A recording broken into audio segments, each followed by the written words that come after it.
Hello, my friend. Today I will tell you another long-forgotten legend. Close your eyes and let the magic transport you to Middle-earth. Our journey begins.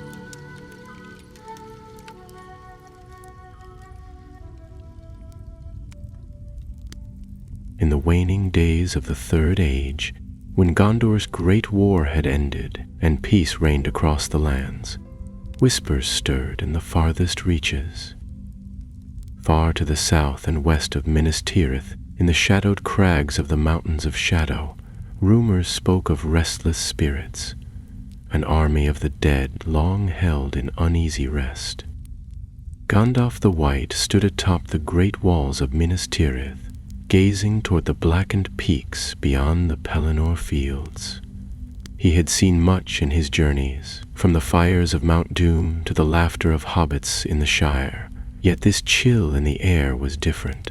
When the last embers of war had been extinguished, Gandalf believed the power of Sauron was spent, but the very stones of these mountains seemed to murmur of unfinished business.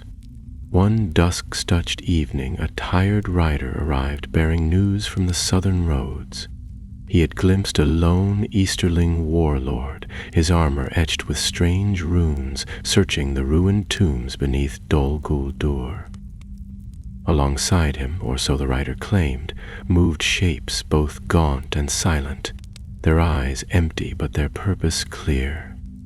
They were drawn by a relic buried deep beneath the earth, an artifact of terrible ancient power, capable of summoning and binding the dead once more. Gandalf listened, stern and silent. The eyes of Minas Tirith's guard watched him from the battlements. Their city was at peace, but the world beyond its circle of light was restless. If this story proved true, the burial crypts of the dead were stirring. And if the Easterling warlord reclaimed such a relic, he would unleash an army that no mortal blade could withstand. The wizard's mind turned swiftly, discarding the niceties of court. He summoned Faramir, captain of the guard and prince of Ithilien, a man of wisdom and courage. "Faramir," Gandalf said, voice low and urgent, "the peace we have won may yet be threatened by powers older than Sauron. I must journey swiftly to the Mountains of Shadow. Will you ride with me?" Faramir's expression hardened with resolve. "If it must be done," he answered, "I will go." That night, as the moon cast pale silver over white stone and red-roofed towers, Gandalf and Faramir gathered a small company. An archer from Ithilien named Durhale, whose eyes could pick out the smallest deer through thick forest, a healer named Merwin, gentle yet steadfast, and Halbarad, a ranger of the north, silent and stern. Together they prepared mounts, rations, and what few relics of elvish magic Gandalf would grant them, a handful of lembas, elven lanterns, and runic wards to guard against undead sorcery. As dawn broke, they set out. Through the immediate fields they passed, where hobbling workmen rebuilt breached walls, where the songs of children echoed through the streets and crossed water and road until the land grew wild. Rocky pass, tangled wood, ominous hill. And for days they traveled in silence, save for the sound of wind and hoof. The air grew cold and the sky paled as the Mountains of Shadow loomed ahead, jagged and grim. At midday on the third day they saw it, a yawning fissure at the mountain's base, haunted by flickering runes, half ruined, the entrance to the tombs of an ancient king of men who once led armies into the north in defiance of darkness, long before Númenor sank beneath the waves. There, at the mouth of the crypt, they found evidence of intrusion. Footprints, ancient stone laid bare, the faint trail of firelit lanterns deeper within. It was clear someone had come before them. Merwin glanced at Gandalf, face pale. "These crypts are sacred, once resting places of those who fulfilled their oath. Their peace has been disturbed."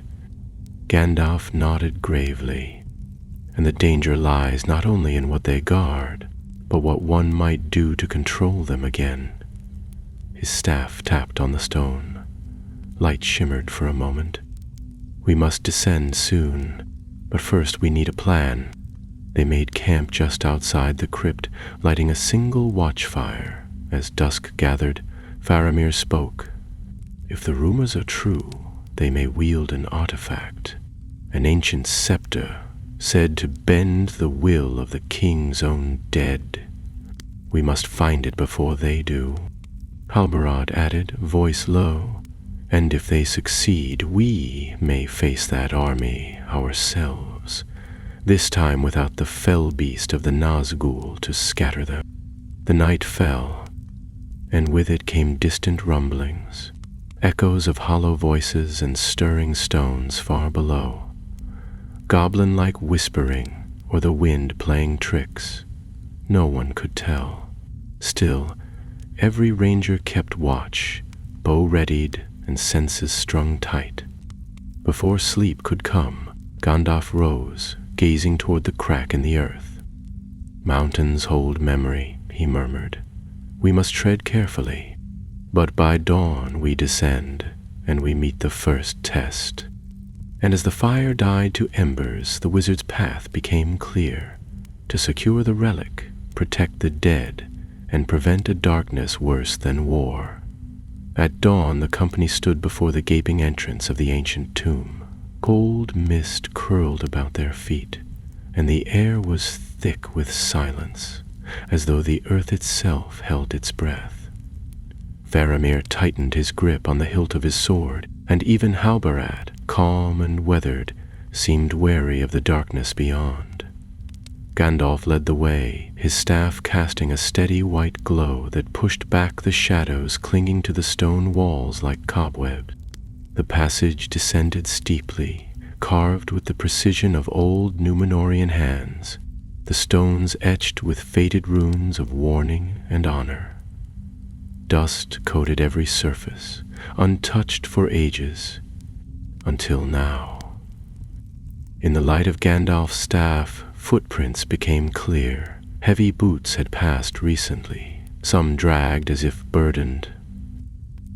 A trail of wax drips marked the path of a lantern, and a smear of rust-colored blood streaked the edge of a stair. "They are close," whispered Durhale, his voice echoing softly through the vaulted space. "And not alone." Down they went, into the deep. The air grew colder and heavier, filled with the scent of damp stone and old death. At intervals they passed alcoves where long dead kings and warriors lay in rest, swords upon their chests, helms still gleaming with ancient pride. But some alcoves stood empty. Bones had been disturbed.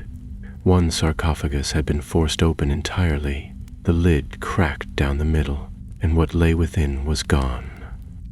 Faramir paused beside it, his brow furrowed. This was not theft. This was a summoning. "They are raising the honored dead," Merwin said grimly, touching the stone with reverent fingers, twisting the old rites. They pressed on, deeper into the crypt's heart, following the signs. At last the passage widened into a vast circular chamber, its ceiling lost in shadow, its floor ringed by blackened torches.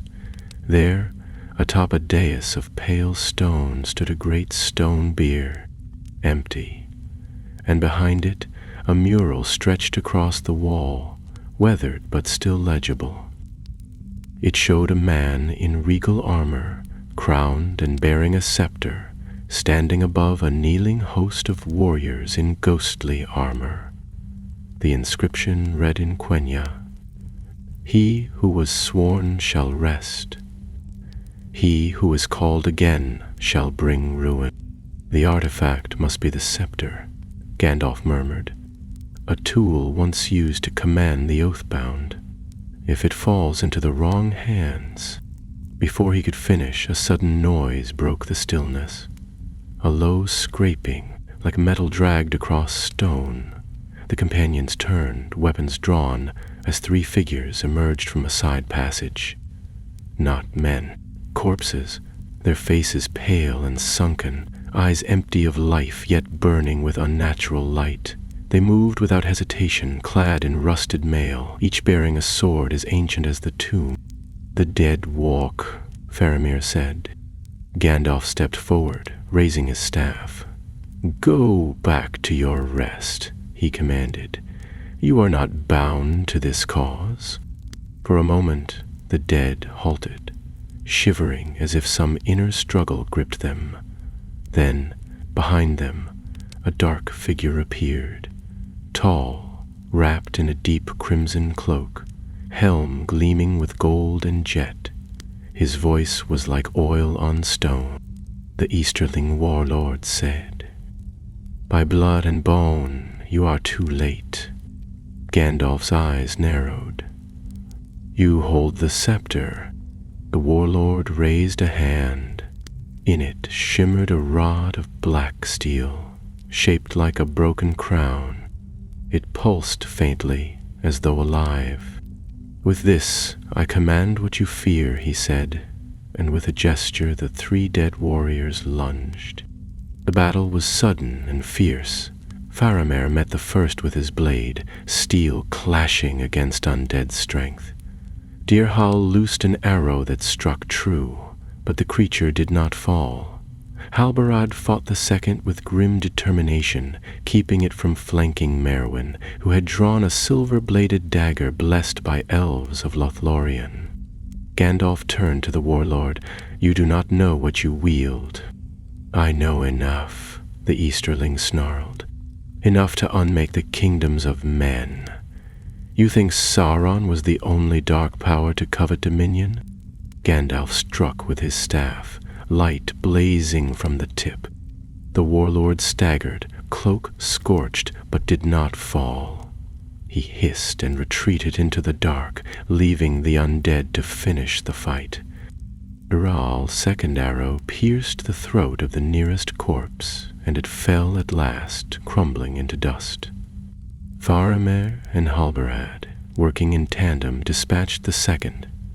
Merwin flung a vial of shimmering liquid into the face of the third, and it wailed in pain before collapsing in silence.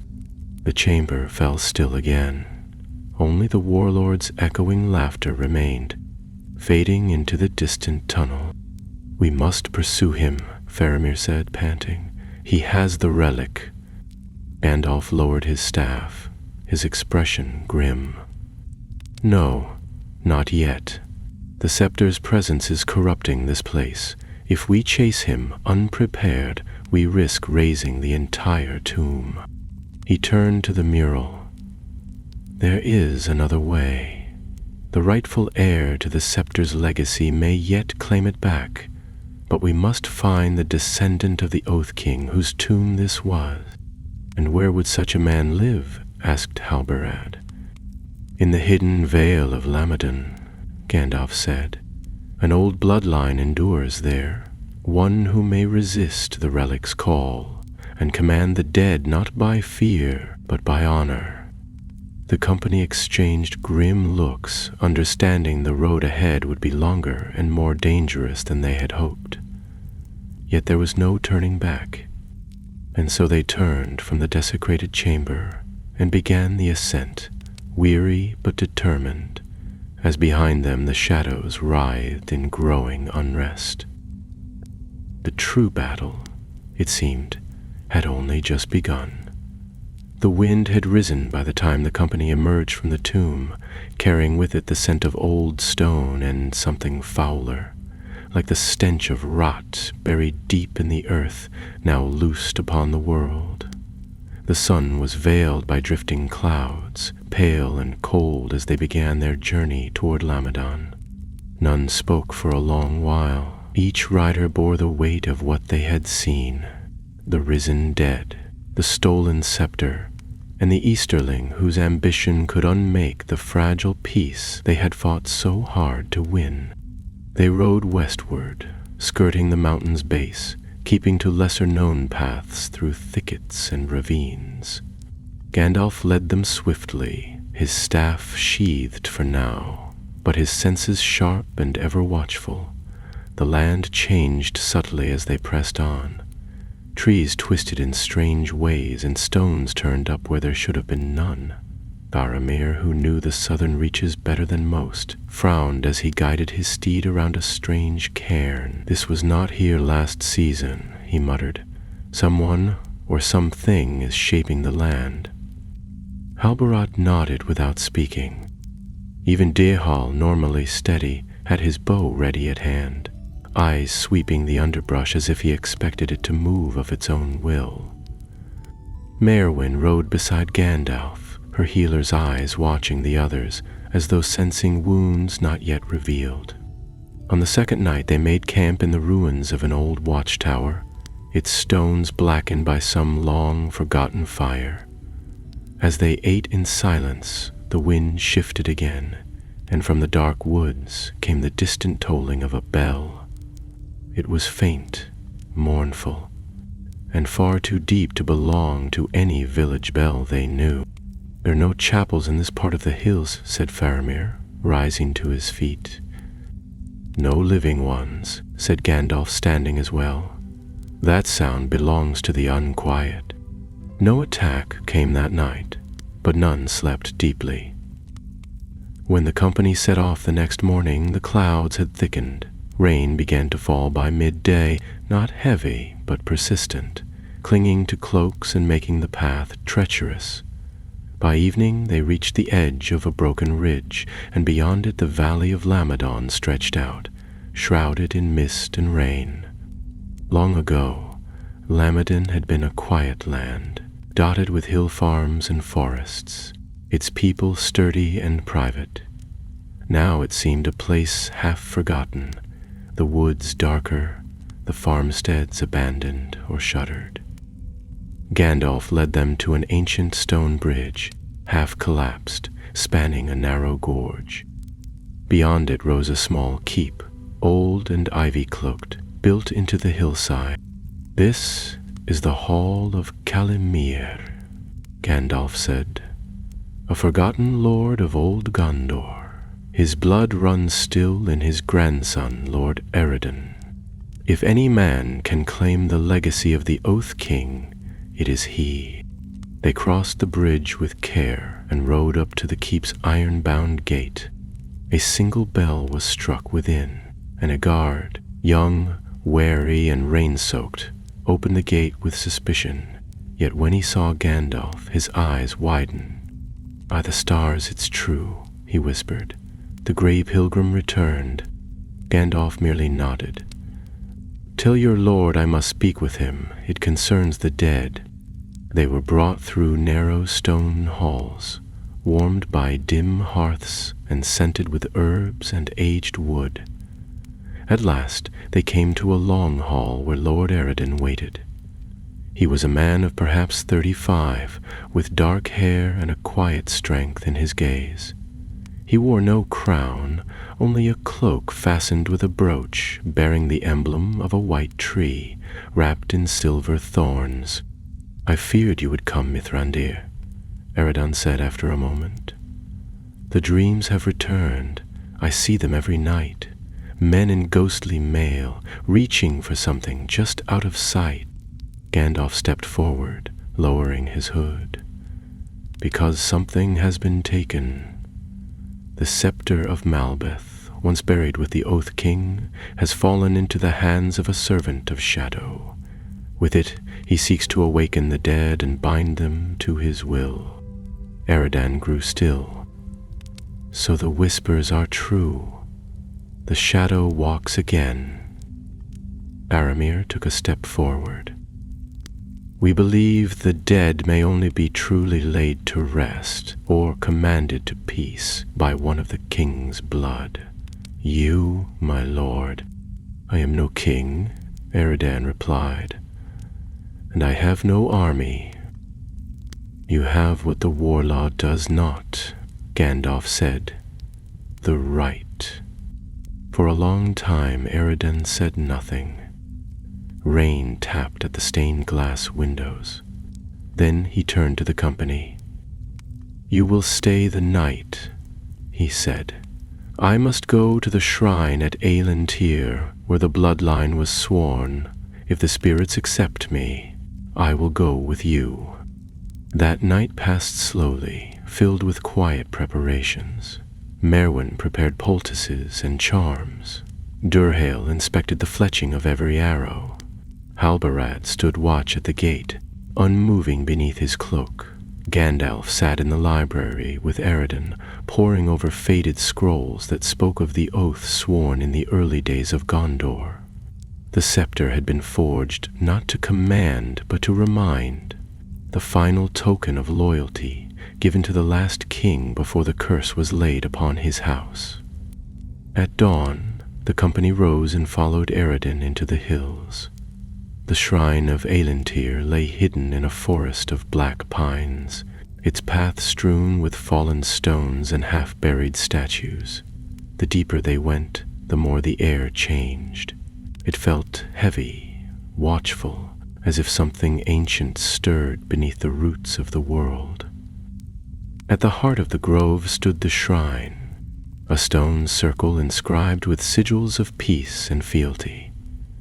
In its center lay a pedestal, worn by wind and time. Eredin stepped into the circle alone. He knelt, drawing a blade and pressing its edge to his palm, letting blood fall upon the stone. "I am Eredin, son of Calamir, of the line of Lominar, oath-bound to the king of the mountain. I do not come to command, I come to free." A sudden wind swept through the trees, the sky dimmed. All watched in tense silence. Then the ground trembled faintly, and on the pedestal the blood shimmered like gold. Gandalf smiled, though his eyes remained shadowed. "The spirits remember." But far away, beyond the hills and stone, the warlord had not been idle. In the ruins of a forgotten fortress, he stood before a half-seeker of ancient tombs, the scepter raised high. Around him, the dead began to rise in greater numbers. The relic had awakened them, but not all rose as he expected. Some resisted.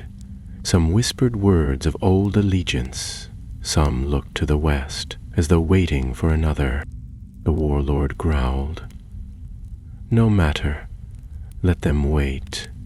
When next they see me, I will be lord of the living and the dead." And the shadows deepened. The next morning came gray and hushed. A faint fog lingered along the forest floor as the company made ready to depart from the shrine at Aelentir. Eredin rode now at Gandalf's side, cloaked in a dark green mantle with a white tree stitched on the back. Though he had never commanded soldiers nor worn a crown, something had changed in him. His bearing was more certain, his eyes clearer. The acceptance of the spirits had marked him, and while he said little, he no longer questioned what had to be done. They took the northern path out of Lamadan, riding fast across wooded hills and narrow ridges, pushing deeper into the wild lands beyond Gondor's borders. Their course curved toward Ereth Lithui, the Ash Mountains, where the Easterling warlord had last been seen, and where, if fortune held, the scepter's power might yet be broken. Gandalf feared they had only days before the relic's hold on the dead became irreversible. It was on the fifth evening, as the sun fell behind the jagged skyline and the land turned harsh and stony, that they came to a ruined village perched above a narrow ravine. The walls were blackened and hollow, the houses roofless and silent, their hearths cold for many years. They found no signs of recent life. No carts, no footprints, not even the bones of livestock. Only a scorched watchtower stood, defiant against the sky, with broken banners fluttering from its spire. "We'll shelter here for the night," said Gandalf, dismounting with a weary sigh. "There is evil in the air, but no pursuit as yet." They built a fire in the center of the old village square, surrounding it with stones and setting a watch. Halbarad and Deerhail took first watch, while the others sat close to the flames, eating what little they had not already used. Merwin brewed a bitter tea from dried herbs, passing the cups around while Faramir read over the route they would take through the eastern passes. Eredin sat apart, staring into the fire. Gandalf joined him after a time, lowering himself beside the young lord with a creak of his robes. "Do you feel them?" Gandalf asked softly, his eyes on the dancing flames. Eredin nodded slowly. "Like a weight behind my thoughts. When I speak, it's as though someone listens, not in judgment, but in remembrance." "Laymen are drawn to you," Gandalf said, "not because of the blood alone, but because of the spirit you carry. That is what makes a rightful heir." "I do not know if I can stop them," Eredin confessed. "No one can stop death," said Gandalf, "but you may yet guide it, and if the dead must walk again, better they do so by your hand than another's." A sudden rustle from the watchtower brought them both to their feet. Faramir and Deerhail were already moving, weapons drawn. A shape darted across the top level of the tower, and then a cry rang out, sharp and high-pitched. Halbarad burst from the shadows, dragging a thin figure into the firelight. It was a boy, no older than 10, with wild hair, a torn cloak, and eyes wide with fear. He thrashed wildly until Merwin knelt before him and spoke gently, laying a calming hand on his arm.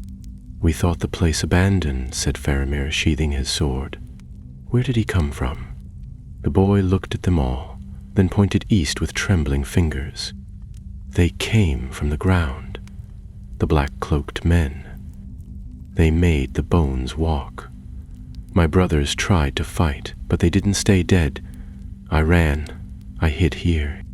Merwin drew him into her cloak, murmuring soft words in his ear as he began to sob. Gandalf stood tall and grim. "The warlord grows stronger. He's begun raising the dead not just from tombs, but from the fields of battle. Every soldier that fell in the wars of the East may be rising now under his hand." "We're running out of time," Faramir said. "We'll take the boy with us," Gandalf replied. "He may have seen more than he knows, and we cannot leave him here." Before dawn, they set off again. The boy, whose name was Calin, rode behind Merwin, too weak to guide a mount of his own. His presence added little weight, but deepened the sense of urgency. For every mile they crossed, the land grew more unnatural. The grass turned brittle and gray. Trees leaned inward, branches twisted like reaching fingers. The sky, though cloudless, remained dull and pale, as though the sun could not fully shine upon this place. By late afternoon, they came to a narrow pass known as Tharandor's Gate, a natural cleft in the mountains formed by a rockslide centuries ago. As they entered, the wind howled between the cliffs, and echoes danced along the high stone walls, like voices speaking in forgotten tongues. "It's too quiet," Halbarad said, eyes narrowed. "Something watches us." They pressed on, moving in single file along the twisting path. The air was close, and the shadows deeper than they should have been. Halfway through the pass, Calin stirred in Merwin's arms and whispered, "They're here." An instant later, the first arrow struck the rocks above them. It ricocheted with a metallic clang and vanished into the dust. Another followed, then 3 more, and suddenly the pass erupted in a flurry of movement as figures cloaked in black poured from the stones. Men twisted by dark magic, faces half-given, wielding curved blades and bearing the mark of the Easterling warlord. The company scattered into defensive formation. Deerhail loosed arrows with lethal precision, while Faramir charged forward to meet 2 of the attackers with steel flashing. Gandalf lifted his staff and struck it against the stone, sending a shockwave of light down the path, scattering the nearest foes. Merwin pulled Kaelin behind a boulder and drew her silver dagger, watching with fierce eyes as Halbarad engaged a tall warrior in a silent, vicious duel. The battle was fast and brutal. Though outnumbered, the company fought with skill and fury. Eredin proved himself quickly, cutting down 2 of the enemy with swift, decisive strikes. Yet even as they won ground, more foes came, slipping from cracks in the pass like water from a broken dam. "They're trying to trap us," Faramir shouted. "We need to break through." Gandalf turned to Eredan. "Raise your voice. Speak the words of the oath. Call the spirits to your side." Eredan hesitated, then lifted his blade and cried aloud in the old tongue, the same his ancestors had spoken when they bent the knee to Elendil. His voice echoed along the walls, clear and ringing, and for a heartbeat the air stilled. From the depths of the pass came a low, groaning sound, stone shifting, earth moving, not from the enemy but from something older. And then they came. Ghostly forms shimmered from the rocks and mists, clad in armor long rusted and eyes alight with a pale green flame. The dead had answered. The Easterling ambushers faltered, fear gripping them, and in that moment the tide turned. The ghostly warriors fell upon the dark-cloaked men like a flood. No weapon could halt them, no shield withstand them. Screams echoed off the cliffs as the warlord's men were driven back. When the last of them had fled, the spirits gathered before Eredin, bowed their heads once, and vanished into the mist once more. The company stood panting, weapons lowered, their faces pale and drawn. Gandalf stepped forward and placed a hand on Eredin's shoulder. "They are with us now," and all knew then that the next battle would be greater still and far more terrible.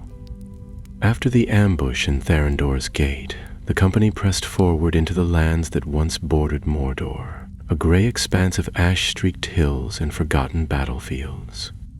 Here the wind never ceased its moaning, and the ground bore deep scars, long dead trenches half buried in earth, rusted helms and shattered blades scattered like forgotten memories. Gandalf led the way, his white robes dulled with dust, eyes fixed ever eastward, toward the heart of the warlord's growing power. The relic was calling now, and they could all feel it, like a low hum in their bones, restless and cold. The boy, Kaelin, had grown quieter by the day. Though Merwin kept him warm and fed, he barely spoke any more, his eyes hollow and distant. It was not illness, she said, but something older than fever, something that had looked into his heart and left its mark. Gandalf did not question it. The warlord's sorcery reached far, and those who had seen the dead rise with their own eyes often carried the weight of it forever. By the 7th day, they reached the edge of the Ashen Plateau, a barren land that had once formed the western approaches to Barad-dûr. No birds flew overhead, and no insects stirred in the grassless earth.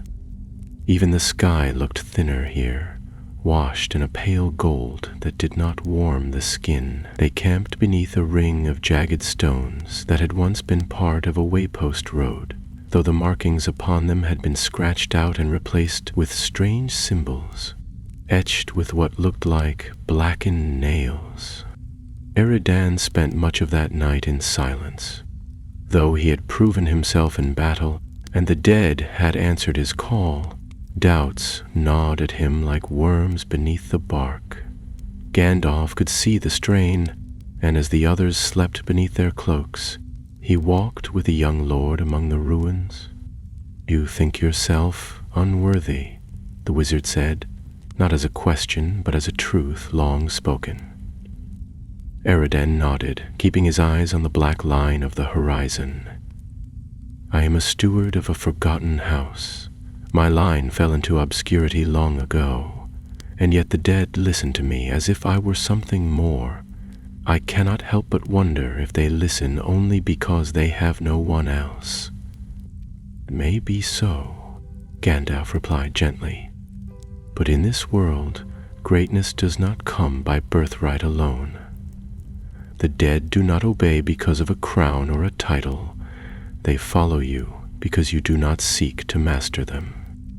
You speak to them with honor, and that is what they remember." Eredin turned to him, his voice quieter now. "And if I fail, then the dead shall walk forever and the living shall kneel," Gandalf said, his voice hardening. "But you will not fail. I will not allow it." The following morning they rose before the sun touched the peaks. The air had changed again, heavy now, pressing down like a hand upon the shoulder. As they descended into the valley beyond the plateau, they came upon a desolate plain where hundreds of cairns stood, some toppled, others split open, their contents long gone. Here the warlord had begun his darkest work. Bones lay scattered across the cracked earth, and among them remnants of armor twisted by fire and age. Halbarad crouched beside one of the open cairns, brushing aside loose ash. No grave markers, no names. These were the unclaimed. Faramir scanned the surrounding cliffs. This would have been a place of rest. The enemy turns it into a mustering field. Suddenly a horn sounded from the east. A single drawn-out note, low and brassy, echoing off the stone like the moan of a beast. From behind a ridge, black banners rose, tattered cloth embroidered with crimson runes, and beneath them marched a column of men, tall and lean, clad in armor blackened by oil and ash. At their head rode the warlord. His armor gleamed like obsidian, shaped in cruel, angular plates, and upon his brow sat a circlet of iron. In his right hand he held the scepter, now crackling with threads of spectral light that pulsed like veins through metal. Around him, the earth itself seemed to darken, as though light recoiled from his presence. Gandalf stepped forward, staff in hand, cloak whipping in the rising wind. "You should not have come so far," he called. "There is no victory here for you." The warlord smiled, a cold, empty gesture. "On the contrary," he said, "the dead are mine. The lands of men are unguarded, and I will raise my kingdom upon their bones." He lifted the scepter. In answer, the cairns began to tremble. One by one, skeletal forms rose, pulling themselves free from the stones, their eyes glowing with that same ghostlight. Dozens, then hundreds, warriors of old, now bound not by honor, but by command. Eredin drew his sword and stepped forward. "They do not belong to you." The warlord laughed. "And what will you do, boy? Speak poetry to them?" But Eredin did not answer. He raised his sword high and spoke the words again, the same that had echoed through Elantir, the same that had called the spirits to him in the past. Only this time he shouted them, not with fear but with authority. The ground shook. The air split with a roar like thunder, and from the edges of the plain, green light surged like fire through the cairns. The bound spirits faltered. Some turned toward Eridan. Others stopped moving entirely, caught in a struggle between two wills. The warlord snarled, raising the scepter again, channeling more power through it. Spectral chains shimmered around the undead warriors, tightening like nooses. Gandalf stepped in then, raising his staff and striking the ground. White flame burst forth, blinding and sharp, and the warlord reeled back as the power of the Maya struck him full in the chest. The scepter flickered, the chains loosened. "For too long you have twisted the dead," Gandalf cried. "No more!" The battle began in earnest. The living charged into the ranks of the bound dead, some of whom still fought under the warlord's command, others confused and uncertain. Arrows flew, steel clashed, the air rang with war cries and the wailing of the cursed. Halbarad and Faramir fought side by side, carving a path toward the warlord. Merowyn guarded Calin behind a fallen pillar, fending off a spectral wight that came too close. Dirhal stood atop a cairn, raining arrows into the enemy. At the center of it all stood Eredin, blade alight with ghost fire, facing the warlord alone. "You do not belong here," the warlord hissed, lifting the scepter like a mace. "Your line is broken. Your cause is ash." Eredin met his eyes. "I am what the dead remember." Their blades clashed, light and shadow meeting in a storm of sparks. And above them, unseen by most, the spirits of kings long dead began to gather, watching in silence, waiting to see who would speak the final word. The battlefield heaved with movement, a storm of clashing blades and flashing light, as the living and the dead fought beneath a sky as dull as old iron. Spectral warriors hissed and struck with weapons that seemed more memory than metal, while the companions moved among them like shadows with purpose, striking hard and fast, retreating before the next wave. All around them rose the broken music of war, shouts, cries, the groan of ancient armor, and the strange keening of souls caught between life and rest. Gandalf stood upon a rise of stone, white light blazing from his staff, his robes streaked with ash. With every blow the warlord dealt using the scepter, the wizard countered with a pulse of searing energy, driving back the spectral chains that sought to bind the newly awakened dead.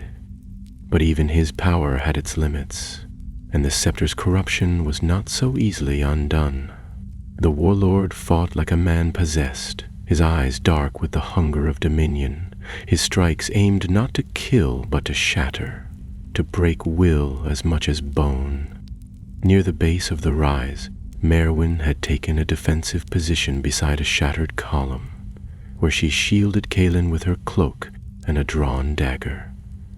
Her hands were slick with blood, not her own, but from where she had stitched a gash across Faramir's shoulder only moments before. The prince now fought with one arm close to his side, but his eyes were bright with fire, and his blade moved as though guided by something deeper than pain. Polbarad circled behind the enemy lines, his path silent and deadly. He struck with precision, cutting down the warlord's footmen one by one, before vanishing again into the swirl of mist and ghostlight. Dirhal remained high above, loosing arrows from a half-fallen wall with a calm that seemed unnatural in such chaos. Each arrow found its mark, one piercing the skull of a wight before it reached Merowyn, another skewering a soldier who had raised his sword to strike Gandalf from behind. But it was Eredin who held the center now. He had forced the warlord back across the ash-scarred field, the two locked in a struggle that felt as old as the oaths that bound the very bones of the land. Sparks flew where their blades met, and with every parry Eredin spoke words in the tongue of Númenor, each syllable falling like a tolling bell. The ground trembled with the power of it.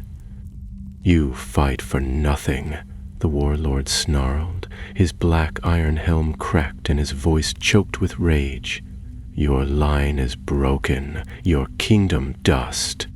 Eredin's blade rang as he deflected a crushing blow. "Yet still I stand, and still the dead listen." The scepter flared in the warlord's hand, arcs of shadow snapping through the air. With a cry, he drove the weapon down, striking the earth. A shock wave rolled outward, throwing Eredin back and flattening the nearest cairns. The risen warriors hesitated, their bodies trembling, caught once more between the warlord's call and the ancient memory of their oath. Gandalf stepped forward again, planting his staff against the stone. Light exploded outward in a ring, and for a moment the fog cleared. The spirits, hundreds of them, stood frozen, faces turned toward Eredin as if awaiting a command. "Now," Gandalf called, his voice strong and clear. "Speak the words again." Eredin rose, blood upon his brow, and lifted his sword with both hands. His voice, when it came, was deep and steady, and it carried across the field like a river through a canyon. "I call you not to serve, but to choose," he said. "By the blood of those who came before, by the honor you once upheld, will you be free or bound forever to a false king?" Silence fell. The warlord stood unmoving, his breath loud and ragged. The scepter crackled in his grip, threads of shadow writhing like snakes. Then, from the stillness, one of the spirits stepped forward. His helm bore the mark of the ancient house of Eredin, and though no flesh remained upon his bones, he raised a hand and placed it over his heart. "I remember," the spirit said. "I remember who we were." One by one the spirits followed, warriors from lost kingdoms, kings without thrones, guards who had once sworn fealty to a banner long faded. They lifted their weapons, not to strike the living, but to turn upon the warlord. "No!" the warlord roared, lifting the scepter high. "You are mine. I raised you. I command." He never finished the sentence. The spirits surged toward him in a tidal wave of light and shadow, a host no longer bound by fear. They passed through him like a wind through brittle leaves, and in their passing, the scepter shattered. The sound it made was like the cracking of ice beneath heavy boots, a sharp, final snap that echoed across the plain and silenced all other noise. The warlord fell to his knees, clutching the pieces, his mouth open in a soundless cry. Then he collapsed entirely, and his armor crumbled to dust. The battlefield grew still. The spectral warriors turned once more to Eredin, their glowing eyes softer now, free of the chains that had bound them. One stepped forward and bowed. Another touched his blade to the ground in salute. Eredin bowed his head in return. "Go," he said quietly. "Go and rest." And they did, slowly, silently, like mist breaking apart at dawn. The spirits faded. One by one they vanished into the air, their weapons dropping soundlessly into ash, their presence lifting from the earth like a weight removed from weary shoulders. It was over. The company gathered in the aftermath, some wounded, all exhausted. Faramir leaned against a broken stone, his arm limp at his side, but he managed to smile. Halbarad stood beside him, watchful as always. Deerhill approached, bow still in hand, and nodded once to Gandalf, who stood as though rooted to the ground, the tip of his staff resting lightly in the ash. Merwin knelt by Calen, gently wiping his face. "You're safe now," she said, brushing a lock of hair from his eyes. "The bad men are gone." The boy looked at her with wide, dark eyes. "Will they come back?" She paused, then glanced at Gandalf, who stepped forward. "No," the wizard said gently. "Not these ones. They've found peace." Eredin stood apart, his sword planted in the earth, his hands resting on the hilt. He looked neither triumphant nor broken, only quiet, as if the storm within him had finally passed. Gandalf approached and laid a hand on his shoulder. "You did what no one else could," he said. "You gave them a choice." Eredin nodded slowly. "And I hope I never have to again." The light above the plain began to change, a touch of warmth returning to the sky. Far away, on the horizon, the first birds in many days took flight. They circled once, then disappeared toward the west.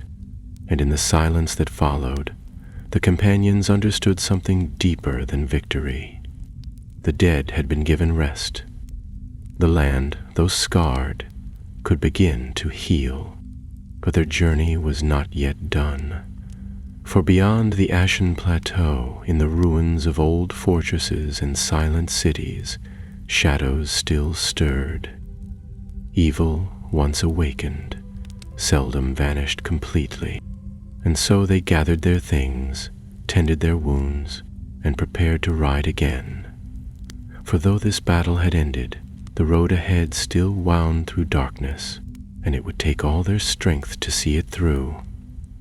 The wind that swept over the Ashen Plateau in the days following the battle was no longer cold, but carried with it the scent of stirred soil and scattered leaves, like the breath of a land beginning to wake from a long, dreadful sleep. The sky was clearer than it had been in weeks, pale gold by day and scattered with stars at night.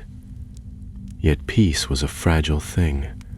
The warlord had fallen, the scepter had been broken, and the dead had been released, but none among the company believed the darkness had vanished entirely.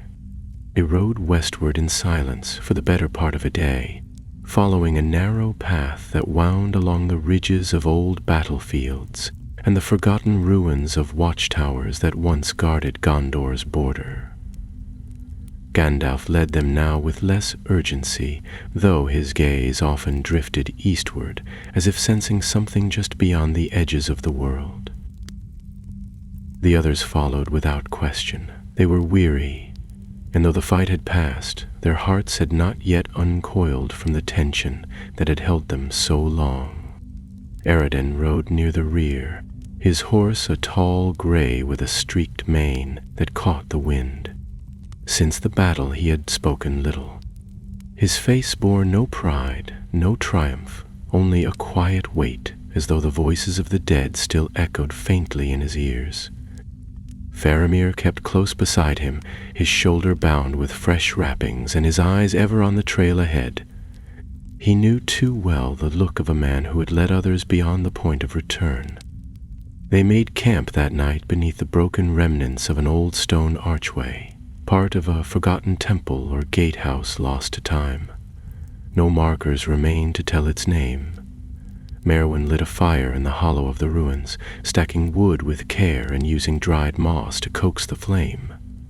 Deerhail vanished for a time into the surrounding hills, and returned with 2 rabbits and a pouch of wild herbs, and soon the scent of roasting meat drifted across the rocks.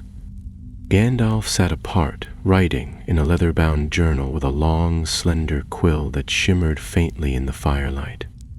He scribbled not just notes, but old names, fragments of prophecy, lines of memory that seemed, to him, worth preserving now that the spirits had been laid to rest. Halbarad stood on a rise above the camp, silent and still, a dark outline against the starlit sky. He had spoken no more than a few words since the battle, but none doubted he had seen what others had not. Calen, the boy, had changed too. His face no longer held the same pale stillness it had when they'd first found him. He sat now beside Merwin, watching the fire with eyes that no longer trembled. She had given him a small pendant, a charm woven from thread and beads, and he clutched it tightly as he leaned against her side. It was Eredin who broke the silence that evening. As the fire crackled and the night deepened, he looked up from the flames and said, "What happens now, to the dead, I mean, Will they return again if the wrong hand finds another relic? Gandalf looked at him carefully before answering. No relic remains with such power. The scepter was the last of its kind, and it was forged not by men, but by those who understood the deep oaths of Arda itself. When it was broken, the bond it created was shattered. The dead are free now, utterly and forever. Then why does it still feel unfinished? Eredin asked. Gandalf did not reply at once. He folded the journal closed, tucking the quill away. Because some shadows are not bound by artifacts. They are born from fear, from loss, from the memory of death, and those things do not vanish easily. The fire popped, and the smell of smoke curled into the dark. There are places, the wizard continued, where the veil between the living and the dead still wears thin. Places touched by ancient wrongs, where the stones remember blood, and where spirits linger not by compulsion but because they cannot yet forget.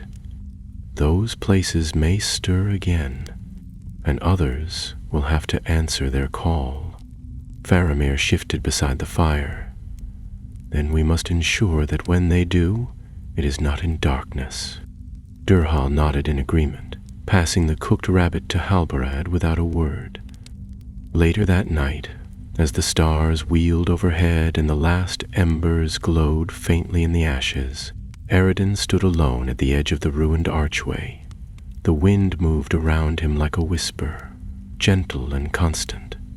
He closed his eyes and listened, half expecting to hear the faint voices of those who had followed him through fire and mist. But there was only the wind, and the faint sound of horses shifting in the distance. He didn't hear Gandalf approach until the wizard was beside him. You carry their weight still. I don't know how not to. You will learn, or you will carry it until you become part of the story yourself. That is often the way of such things. Eredin turned to him. What am I now? Whatever you choose to be. Heir, captain, steward, or perhaps merely a man who stood where others could not, and did what was needed. Erlen considered that for a long moment. Then he nodded, quietly. In the morning they rose before the sun. The journey was not over, though the worst had passed. They would return to Gondor, to Minas Tirith, and report all that had come to pass. The king would listen, and others would be warned. There were still old barrows in the north, forgotten crypts in the hills of Rhûn, and rumors of stirrings beneath the Sea of Nirnen, but they would not face such threats alone. As they mounted their horses and turned westward, Calen rode beside Merwin now, his hands on the reins, a soft smile touching the corners of his lips. Faramir rode tall, despite the bandages, and Halbarad rode behind, watching the rear as he always did. Gandalf moved ahead, leading with staff in hand, his white cloak bright against the earth. And Eredin? He rode in the center, sword at his side, the memory of ghost light fading from his eyes, but not from his heart. The road stretched ahead, the wind was at their backs, and somewhere beyond the hills the White City waited. The company's return to Gondor was slower than their departure, though not for lack of urgency. Their wounds needed time, and the land itself seemed reluctant to let them pass. Paths that once wound easily through the hills were now cluttered with fallen stones and creeping roots, as though the very earth had shifted in the wake of their battle. Yet each day brought them closer to the white walls of Minas Tirith, and with every mile the air grew sweeter, the skies less burdened, and the silence less dreadful. On the 12th day, they entered the outer lands of Loskarnak, where orchards and olive groves lined the low valleys, and spring had already begun to blossom in earnest. Here they passed shepherds and stone cottages once more, and smoke curled from chimneys like gentle banners welcoming them home.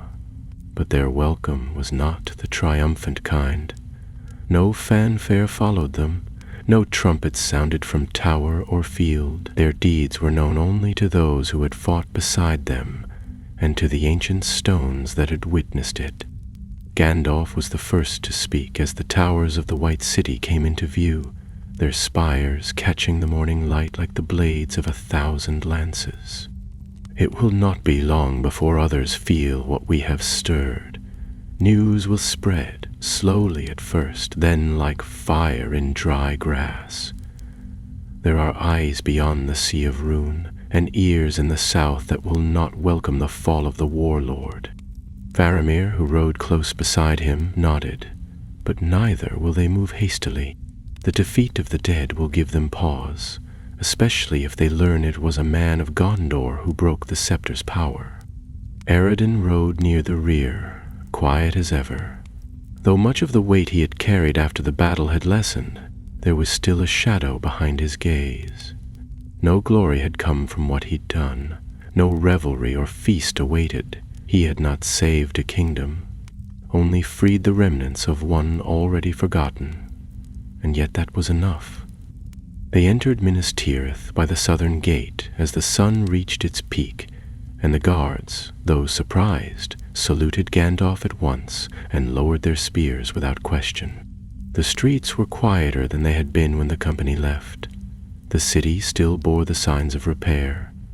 Scaffolding clung to the sides of the second tier, and the white tree stood tall but not yet in full bloom, its silver leaves rustling gently in the breeze. Yet there was peace, and people walked without fear in their eyes. They were taken at once to the citadel, where King Elisar awaited them in the high court beneath the banner of Elendil. He stood beside his throne, cloaked in deep green, his crown simple and unadorned save for a single white gem at its center. When Gandalf entered, followed by the others, the king came forward at once and clasped his hand.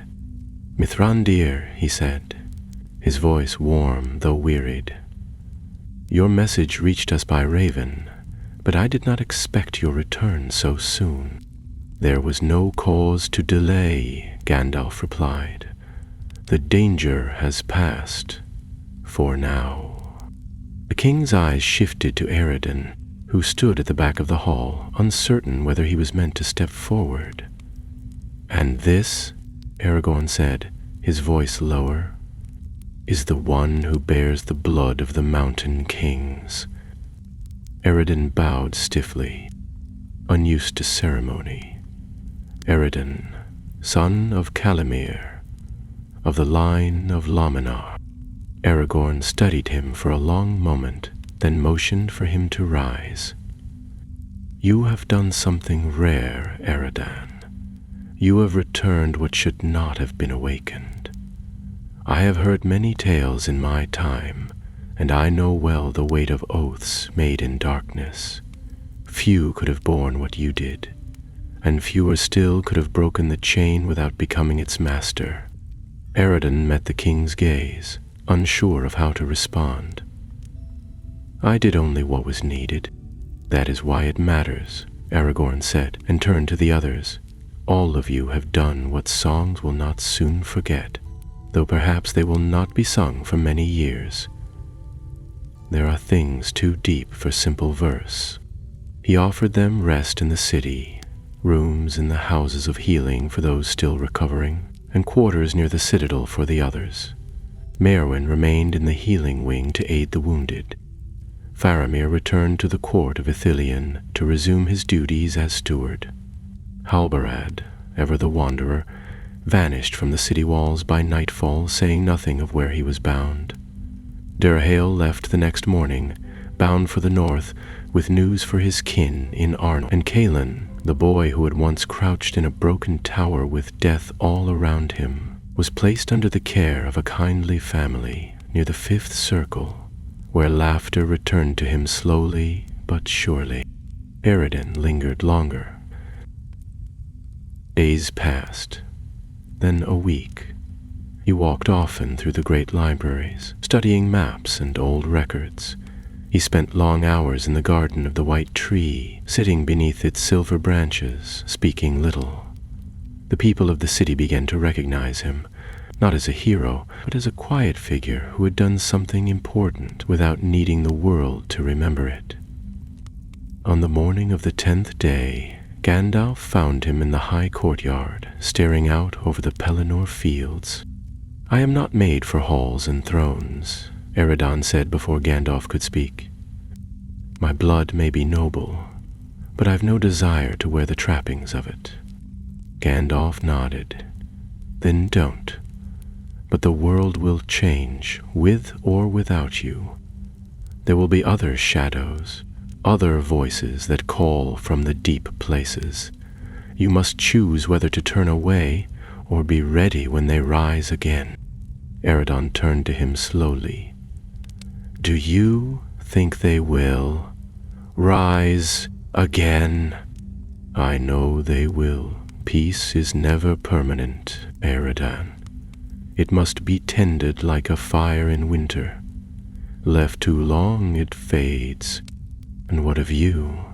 Eredin asked. "Will you be here when the next shadow comes?"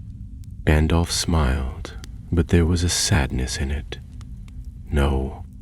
My road takes me elsewhere now, across the sea, beyond the circles of this world." "Then I suppose it falls to us."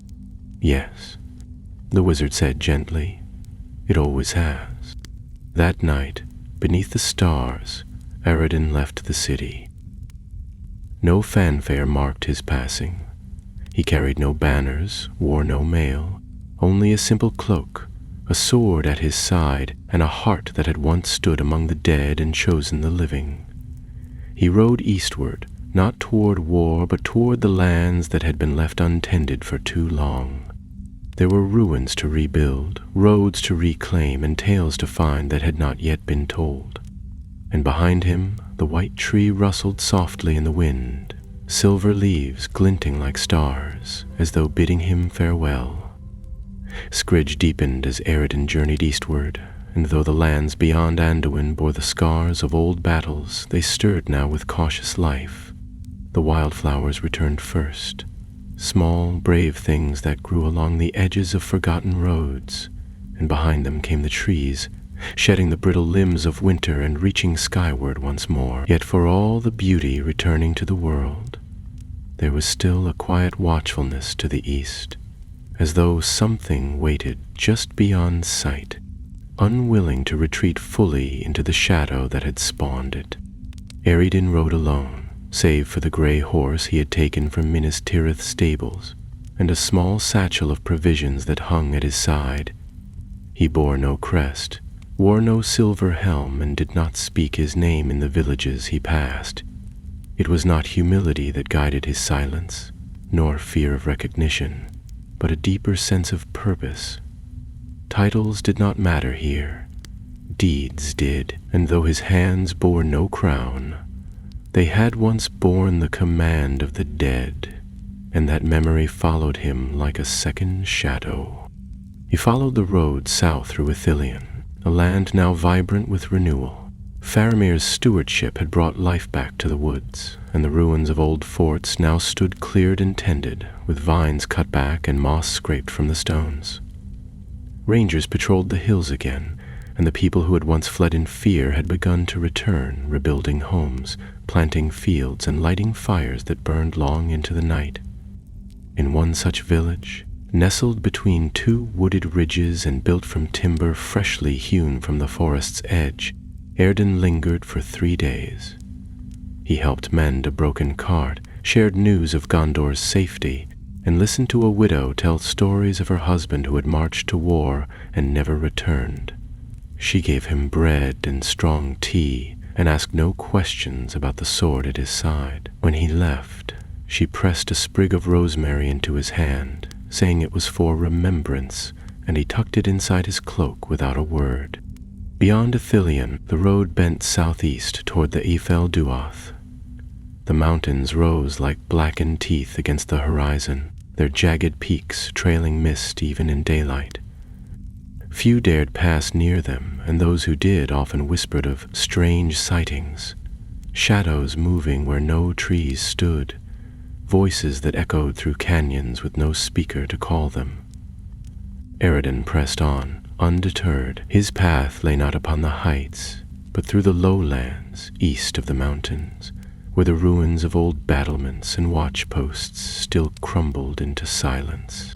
It was on the 14th day of his journey that he came upon one such ruin, an outpost of Gondor long since abandoned. Its stone tower leaned precariously to one side, half swallowed by ivy and strangleroot. Birds nested in the gaps where archers once stood, and the old banner pole jutted skyward like a broken spear. Eredin tethered his horse beneath a dead tree and stepped inside, sword drawn but lowered. The air within was dry and still, filled with dust that rose in swirling motes as he moved. He found no signs of habitation, yet something about the place stirred unease in his blood. In the center of the ruin stood a large slab of stone, once a table or altar, now cracked down the middle. Scattered across it were fragments of metal, bits of rusted mail, shattered rings, a dented helm, and beneath the table lay bones, half covered in ash and tangled roots. He knelt and brushed the debris aside. The bones had not lain there long, perhaps a year, no more, and the helm bore markings that chilled him. The sigil of the Easterling warlord, now dead, but not forgotten. Eredin rose and turned in a slow circle. The hairs on the back of his neck lifted. The ruin was too quiet, not the peaceful stillness of a place left behind, but the kind of silence that waited for something to be broken. A breeze passed through the broken tower, cold and sharp. From somewhere deep within the ruin, he heard a sound, a whisper, faint as smoke. He turned sharply, blade raised, and stepped toward the far wall, where a narrow stair led downward into darkness. The stones were worn and damp, and the smell of the place shifted as he descended. No longer dry dust, but the thick, damp scent of earth, long undisturbed. At the bottom of the stair he found a chamber. It was small, no more than a burial vault, with low ceilings and a single slab in the center. Upon it lay a body, wrapped in black cloth, arms crossed, and upon its chest rested a shard of iron. The piece shimmered faintly in the gloom, etched with runes too small to read, but pulsing with something old and dangerous. Eredin approached slowly, his hand trembling slightly. He had thought the relic destroyed. He had seen the scepter shatter. But this was something else, a remnant, a fragment not bound to form but to purpose. And it was still alive. He reached for it, but stopped. The air around the shard prickled like frost, and a low hum vibrated beneath his boots. It did not want to be touched, not by him, not yet. Instead, he drew a strip of linen from his satchel and wrapped the shard carefully, placing it into a leather pouch reinforced with steel plates. He tied it tightly and tucked it deep into his pack. As he turned to leave, a voice spoke, not aloud, but inside his thoughts. It was not a word, not in any tongue he knew. It was a feeling, hunger, bound and furious, buried but not broken. He climbed the stair quickly, emerging into the ruin's upper chamber just as the sun dipped below the hills. The light had turned orange, throwing long shadows across the crumbling walls. His horse stirred nervously, ears flicking back, and Eredin mounted at once. He rode until night fell fully, not stopping until he had crossed the next ridge and reached the safety of a moonlit glade. There, beside a stream that glittered like quicksilver, he made a small fire and sat with the pouch in his lap. It pulsed faintly through the leather. He stared at it a long time. then drew the sprig of rosemary from his cloak and held it close to the fire. "For remembrance," he murmured. And though the stars spun slowly above, and the night stretched long and deep, he did not sleep. The shard weighed more with each passing day, though it was no larger than a broken dagger's hilt. Eredin could feel it even when he did not touch it, a subtle pull at the edge of his senses, like the tug of a distant thought that refused to fade. It didn't speak, not in words, but its presence grew more insistent the longer he carried it. The more often he caught himself looking over his shoulder, or staring at shadows that didn't quite sit right in the corners of the road. The path east took him into the lowlands beyond the crossings of Poros, where few travelers ventured, and the forests thickened into a tangle of old boughs and murmuring streams.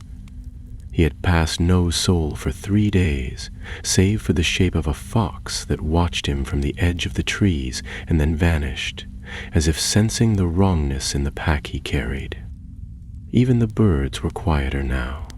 They sang in fits and pauses, as though uncertain whether to trust the sky.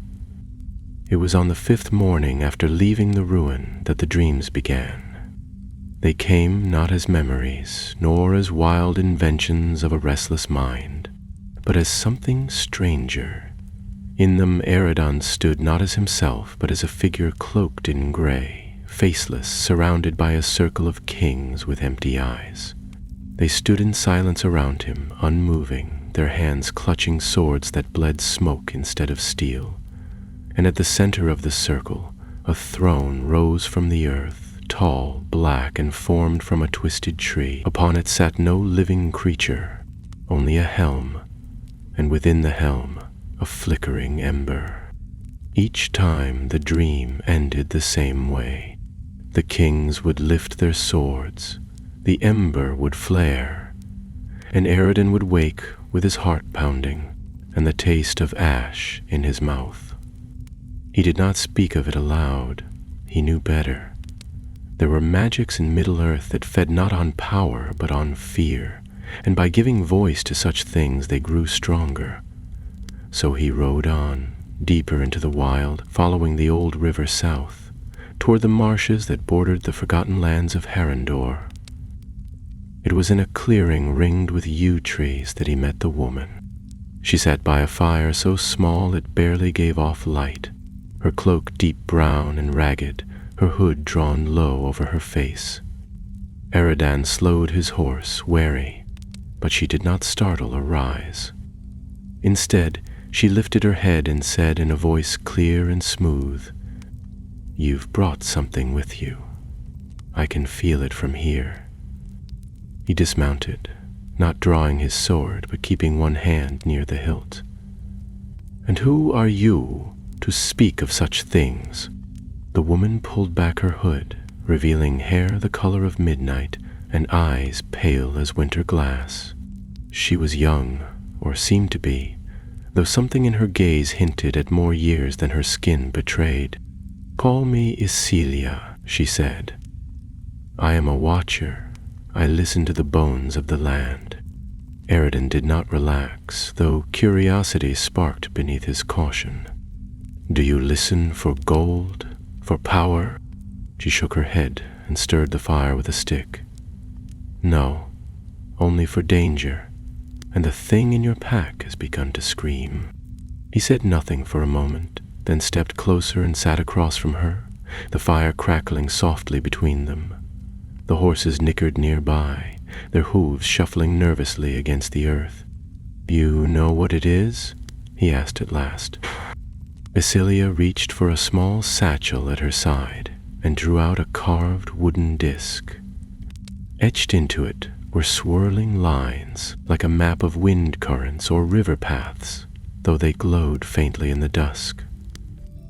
"I know that such remnants are rare and rarely dead. What you carry is a seed of what was broken, a memory that should have faded but has not. It's part of the scepter," he said, lifting the pouch.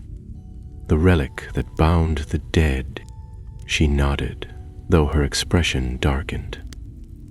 then it is not just a fragment. It is a root, and roots grow. Aroden stared at the pouch in his hand. I meant to take it back to Minas Tirith, to give it to the archives or the vaults, where it can't harm anyone. Isilia gave a soft laugh. Do you think stone walls will keep it? That old men in robes can lock away a thing that feeds on will? No, it will wait. It will whisper, and someday, someone will listen. The fire snapped as a log collapsed inward. Aroden felt the weight of the shard more keenly than before. Then what would you have me do? He asked. Destroy it? Not yet, Isilia said. It cannot be unmade like a sword, not unless the oaths that gave it shape are fully broken. And they are not. He frowned. The dead were freed. The scepter was shattered. What remains? She leaned forward, eyes glinting. The ones who never answered the call. The oath-breakers who fled even death. They linger still, hidden, bound to silence, neither among the living nor the dead. Until their names are spoken, the power of the relic cannot fully die. Aroden was quiet for a long time. Then he spoke, his voice low. Do you know where they are? Isilia reached into her cloak and drew forth a scroll, thin and old but well kept. She passed it across the fire. Here, this map leads to the northern cliffs of Harandor, where caves burrow deep into the hills. Few dare go there. The spirits that dwell within are not kind. He took the scroll, unrolling it slowly. The lines were sharp and the path clear enough, though the place marked at the end bore no name. Only a single sigil, a broken ring beneath a star. Will you come with me? He asked, half expecting her to refuse. But Isilia smiled, rising to her feet with a grace that seemed more shadow than flesh. I've waited many years for someone to carry the shard again. I won't turn back now. So it was that the next morning, Aroden rode not alone, and the road southward opened before them like the pages of a tale not yet finished. The shard still pulsed in his pack, but its rhythm had changed. It no longer beckoned, it watched. And in the far hills of Harandor, in caves where no sunlight had ever reached, the last oath-breakers stirred. The path to the cliffs of Harandor was steep and narrow, carved long ago by shepherds who no longer tended these hills.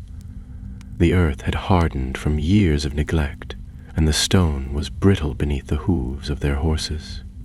Trees gave way to thorny underbrush, and soon even that thinned until nothing remained but wind and rock. The sky above turned sallow with high, fast-moving clouds, and the air grew cooler, not from altitude, but from something deeper, an old chill that seemed to rise from the ground itself. Aroden rode in silence, his cloak pulled tight against the wind, while Isilia led the way on foot, her steps sure and unhurried despite the rugged terrain. She spoke little, but when she did, her words carried the weight of someone who had seen more than she ever told. At night, she built fires that smoked without scent and boiled tea from dry leaves Aroden had never seen before. She kept watch without needing sleep, and knew how to listen when the earth made sounds that weren't meant for mortal ears. By the fourth day, the cliffs came into view, jagged slabs of stone rising like shattered spears from the land, their peaks lost in mist. They circled the eastern edge of a deep valley where the grass no longer grew and where birds dared not fly. Within that valley, set into the base of the cliffs, yawned a single black opening wide enough to fit a company of riders, but shaped too precisely to have been formed by wind or time. It was a door, though it bore no hinges, no carvings, and no light within. Islia stopped at the crest of the ridge and nodded toward the hollow. The caves of Nargil. This is where the Oathbreakers fled when the summons came. They feared judgment more than death, so they buried themselves beneath the world and let the dark take them. Eredin dismounted and tied his horse to a bent iron hook hammered into the stone, clearly ancient and left as though others had come before. He turned to Isilia, who had unwrapped the scroll and traced her fingers along its fated lines. You said the shard cannot be destroyed until their oaths are broken. But how do you make a ghost repent? Isia's face was shadowed beneath her hood, but her voice was steady. You remind them who they were, or you make them remember what they feared. They did not speak again as they approached the cave. The air grew colder, and Eredin could feel the shard pulsing through the pouch, faster now, like a heart woken from slumber. He drew it out only once to look upon it in the dim light, still no more than a jagged piece of iron, its surface etched with runes that flickered faintly. He could sense something beyond the metal, a presence that seemed coiled and listening. At the mouth of the cave, the wind fell silent. Eredin took the first step inside, sword drawn, and the light behind them dimmed until only the faint glow of the shard remained to guide them. The stone underfoot was smooth, unnaturally so, and the walls narrowed as they descended, curving like the inside of a shell. The air smelled of cold iron and ancient breath. They walked for what felt like hours. No sound reached them save for their footsteps and the occasional drip of unseen water echoing from deeper within. Once, Eredin thought he heard a voice, a dry whisper that said his name, but when he turned, Isilia shook her head. Do not answer them. Not yet. They came at last to a chamber, broad and round, its ceiling so high the light of the shard could not touch it. In the center stood a circle of stones, 7 in all, each carved with a different emblem. The designs were weathered but familiar, crests of houses long gone, noble sigils from the early days of Gondor, worn smooth by time and abandonment. Bias were the captains, Isilia said softly, her hand resting on one of the stones. They led their men into the east and swore never to return unless summoned. But when the call came, they did not answer, and so they vanished. Eredin stepped into the circle. The shard in his hand burned with sudden heat. The stones began to hum, a low, discordant sound that seemed to rise from the rock itself. And then, from the shadows beyond the circle, they came. 7 figures, draped in tattered cloaks, faces veiled by iron masks pitted with rust. They moved like smoke given form, each carrying the remnants of a blade, the hilts clutched in skeletal fingers. They did not speak at first, but surrounded the circle, watching Eredin with hollow eyes. One stepped forward. Its voice was thin, as if drawn from the space between worlds. You carry what was broken. Why? Eredin held up the shard. Because it was not finished. Because your names were never called. The figure's head tilted slightly. And you think calling them will undo what has been done? I think truth can still be spoken, Eredin said. And I think you remember it. The figures were silent. The air in the chamber thickened, and for a moment Eredin felt the weight of their judgment pressing against his chest. Another spoke, its voice deeper. We fled not from fear, but from knowledge. The battle could not be won. We saw what others would not. We chose silence. You chose shame, Eredin said, stepping forward. And you left your oaths to rot. A flicker of movement passed through the circle. Rage, or perhaps recognition. Islia stepped into the circle behind him, her presence like a steady flame. "You were captains once," she said. "You bore the trust of your kin. The dead you once commanded rose again because they had not forgotten. They still wait for your names to be spoken." The first figure turned its mask toward her. "And if we speak them now?" Erlen raised the shard. "Then it ends. For all of us." The chamber trembled. The stones in the circle began to glow, faint at first, then brighter. One by one, the figures stepped forward and placed their broken blades at the base of their emblems. As they did, each whispered a name, words in the old tongue, syllables that had not been heard since the founding of Gondor. When the last name was spoken, the shard flared white, then burst apart in Eridan's hand, its light rising like a sun and then vanishing in a single breath. The silence that followed was vast. The figures faded slowly, as if exhaling for the first time in centuries. One by one, they disappeared, leaving behind only the echo of the names they had spoken and the faint scent of rain on stone. Eridan stood still for a long moment, his hand open, empty. Islia looked at him, her voice quiet. "It is done." They climbed from the cave in silence. When they reached the surface, dawn had broken across the hills, and light touched the cliffs with gold. The valley below shimmered with morning mist, and for the first time in many days, the air smelled of earth and grass. The shard was gone. The oaths had been spoken, and far away, in the hearts of ancient tombs and lonely barrows, something deep and old sighed and settled into sleep. A journey back from the caves was lighter somehow, though the weight of what had been done lingered in the quiet spaces between their words. Eridan and Islia rode side by side, beneath a sky that seemed to have cleared of all shadows, the pale light soft against the land. The cliffs of Harandor stood behind them, jagged and silent, as though they too were watching the world begin anew. Eridan's thoughts turned often to the oathbreakers they had freed. These were not men or spirits easily forgotten. They had carried the burden of fear and shame for centuries, hidden in the earth's deepest places, waiting for the courage to face the truth of their choices.